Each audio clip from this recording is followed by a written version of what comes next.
নওগাঁ সদর উপজেলার বাচারী গ্রামের নান্টু হোসেন কয়েক বছর আগে কারখানার চাকরি ছেড়ে নিজে দিয়েছেন ছোট স্টিল ওয়েল্ডিং কারখানা। ব্যবসার প্রয়োজনে সম্প্রতি একটি বেসরকারি সংস্থা থেকে ঋণ নেন লাখ টাকা। সেখানে এক বছরের সুদ হিসেবে তাকে গুনতে হচ্ছে 15,000 টাকা। এখন পর্যন্ত আসলের 65,000 টাকা শোধ করলেও বোঝা হয়ে দাঁড়িয়েছে চড়া সুদের বাড়তি টাকা। এখন আমি 1 লক্ষ টাকা ঋণগ্রস্ত আছি। আমি যদি কোনো ব্যাংক থেকে যদি কোনো সুবিধা পেতাম তাহলে হয়তো বা এই ব্যবসাটা করে আমার আর একটু সুবিধা হতো। শুধু নান্টু নয়, এমন গল্প এই গ্রামীণ জনপদের অনেক ক্ষুদ্র উদ্যোক্তা ও দিনমজুরেরও।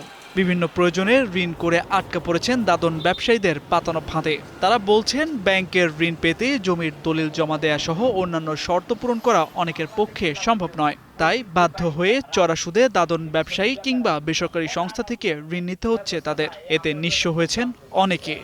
লাখ টাকা যখন লাগে এই টাকাটা লওয়ার জন্য কোনো ব্যাংকের কাছে হোক, এনজিওর কাছে হোক, তখন আমরা সুদের করলেই লেট এই কাজটা তুলি। 20,000 টাকা সপ্তাহে মনে করেন যে 1,000 টাকা লাভই দিতে হয়। আর এই কারণে আমাদের ব্যবসার পুঁজি শর্ট পড়ে যায়।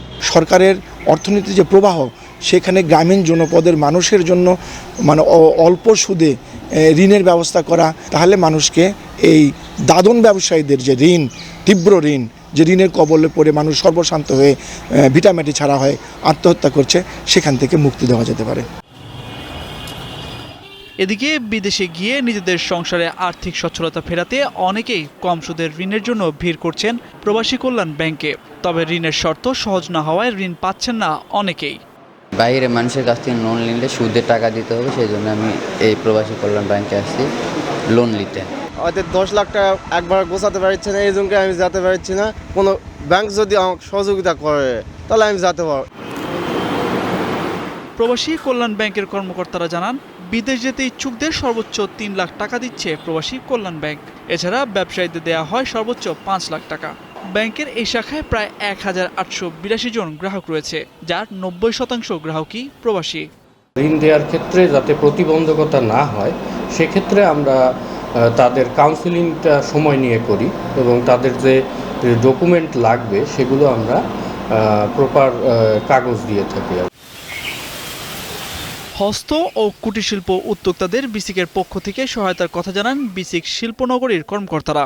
এতে নারীদের 5% ও পুরুষদের 6% সুদের ঋণ দেওয়া হচ্ছে বলেও জানান তারা। যেখানে আপনার খুব কষ্ট হয় যে বিভিন্ন জায়গায় ঘুরে ঘুরে সে লোন পায় না, সে বিসিকের মাধ্যমে কিন্তু তারা লোন নিয়ে স্বাবলম্বী হচ্ছে। তো সেক্ষেত্রে আমাদের এই সুযোগটা কিন্তু চলমান রয়েছে। গ্রামীণ জনপদে দাদন ব্যবসায়ীদের দৌরাত্ম্য কমাতে ও শিক্ষিত তরুণ যুবকদের কর্মসংস্থান তৈরিতে স্বল্প সুদে ঋণের চাহিদা বাড়ছে। এখন নওগাঁ।